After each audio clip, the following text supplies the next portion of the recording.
Foi identificado o policial militar que atirou no rosto de uma das vítimas durante o protesto que aconteceu no último sábado no centro do Recife.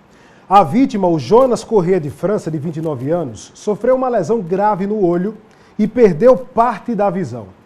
O flagrante do disparo, inclusive, foi registrado em vídeos de celular lá na Ponte Princesa Isabel. E por meio de nota, a Corregedoria Geral da SDS informou que está concluindo a instalação de um conselho de disciplina em desfavor do policial do batalhão de choque, que disparou a bala de elastômetro que feriu gravemente o Jonas Corrêa de França. E o policial foi afastado disciplinarmente, com recolhimento inclusive do armamento, da carteira funcional, enquanto responde ao processo administrativo. Ao todo, 8 policiais foram identificados e afastados das funções operacionais enquanto respondem essas investigações que estão sendo conduzidas pela Corregedoria Geral da SDS. E sobre esse assunto, a continuidade dessas investigações, eu vou conversar agora com o secretário de Defesa Social do Estado, Antônio de Pádua. Secretário, boa tarde, bem-vindo ao Ronda Geral, viu? Boa tarde, Moab. Obrigado pela oportunidade aí de falar um pouco sobre os eventos do último sábado.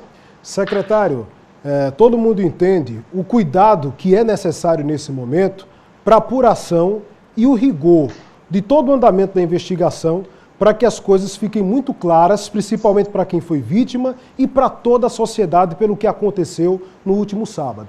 Mas quando será possível saber de onde saiu a ordem para os policiais atirarem? O que é que o senhor pode falar em relação a essa afirmação, que é uma pergunta, inclusive, essa afirmação, principalmente de quem estava participando das manifestações? Moab, antes de tudo, eu quero me solidarizar, com as vítimas, Daniel e Jonas, que foram gravemente feridas nesse último sábado.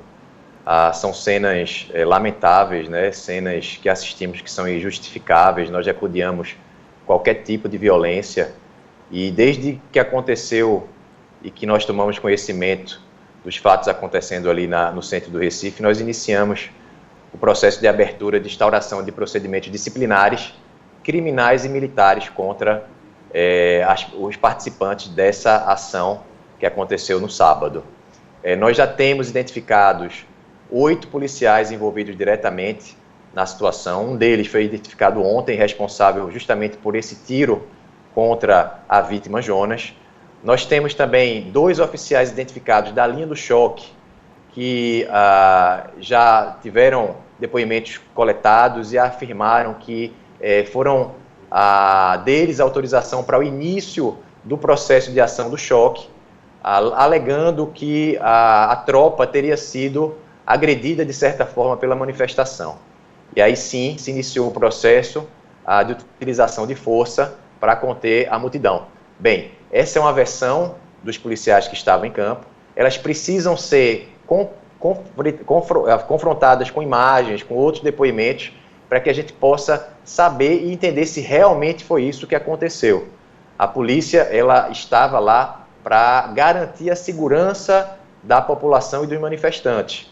E a gente precisa entender o que aconteceu naquele momento depois da Conde da Boa Vista, para que o choque tomasse essa decisão de avançar e utilizasse a força, o uso progressivo da força. Para quem está acompanhando além da TV Tribuna, pela rádio Tribuna FM 107,9 e também nas redes sociais, a gente está conversando com o secretário de Defesa Social do Estado, Antônio de Pádua, a respeito das investigações das vítimas do protesto que aconteceu no último sábado na área central do Recife. Secretário, o Jonas especificamente, uma das pessoas gravemente feridas, que sofreu a lesão grave no olho, assim como o Daniel também, Cerqueira, de 51 anos, tem inclusive imagens que circulam desde o final de semana e que a polícia obviamente já tem, do momento em que ele é atingido com um disparo no rosto. Ele estava fazendo uma filmagem, justificou que estava conversando com a esposa por videochamada e mostrando o que estava acontecendo no centro do Recife para justificar o atraso dele na volta para casa, que estava levando inclusive parte do almoço para casa, e tem um flagrante do momento em que ele é atingido com um tiro no rosto, que o policial aponta e atira. Eu queria que o senhor explicasse para a gente, ninguém melhor do que o senhor nesse momento, como secretário de Defesa Social, falando de força de segurança, o protocolo em relação a esse tipo de atitude. Qual é o protocolo? Olha, Moab, toda unidade especializada, a própria Polícia Militar como um todo, ela trabalha com procedimentos operacionais padrão, que chamamos de POP. Então, o policial, para fazer uso de armamento menos letal, que seja a arma de elastômero, que é a arma utilizada para lançar balas de borracha, o uso de granadas de gás lacrimogênio, ou até mesmo do escudo, da tonfa, ele precisa se capacitar. Ele precisa passar por um treinamento para poder fazer uso daquele tipo de arma. Porque aquela arma, mesmo sendo não letal, ela pode matar sim. E aí você vai se lembrar de um caso que aconteceu em 2017 em Itambé, em que um jovem foi atingido na perna por um tiro de elastômero e veio a falecer. Tiro dado pelo um policial militar. Então é por isso que se passa por um treinamento. Então é necessário que o policial saiba onde vai atirar, a distância que vai atirar, como e quando vai atirar, para que não haja justamente essa agressão, essa lesão grave contra as pessoas que eventualmente estejam praticando alguma ação violenta contra a polícia. Eu volto a dizer, a polícia só age se houver uma ação violenta. De acordo com o que nós obtivemos, foi que o choque teria falado que essa possibilidade de alguém ter agredido a linha. Então isso a gente precisa comprovar através de outras provas. Então a partir daí foi desencadeado todo aquele procedimento. Mas voltando à sua pergunta, é necessário sim que haja um treinamento específico para a utilização daquele tipo de armamento. E quando a gente analisa, secretário, as imagens, né, e vê o resultado, inclusive a atitude dos envolvidos, principalmente a vítima, eu acho difícil um contra-argumento por parte de quem atirou. Eu acredito que praticamente impossível, mas enfim, está aí a corregedoria, quem é especializado, para poder apurar e responsabilizar. Secretário, esse foi um dos finais de semana, desde a pandemia, um dos mais tensos da história de Pernambuco. A gente tinha medida restritiva começando no final de semana em vigor, com fiscalização, um ato de rua que quem participou dessa manifestação defende que foi sim um ato pacífico e está até agora procurando entender o porquê da ação da polícia. Como o senhor diz, espera também se receber imagens do que foi justificado pelos policiais para uma resposta violenta como essa, a ponto de ferir gravemente, irreversivelmente, 2 pessoas. E a gente tem, no decorrer dessa semana, no meio das investigações, policiais afastados, pessoas com lesões irreparáveis e também uma troca de comando na Polícia Militar de Pernambuco.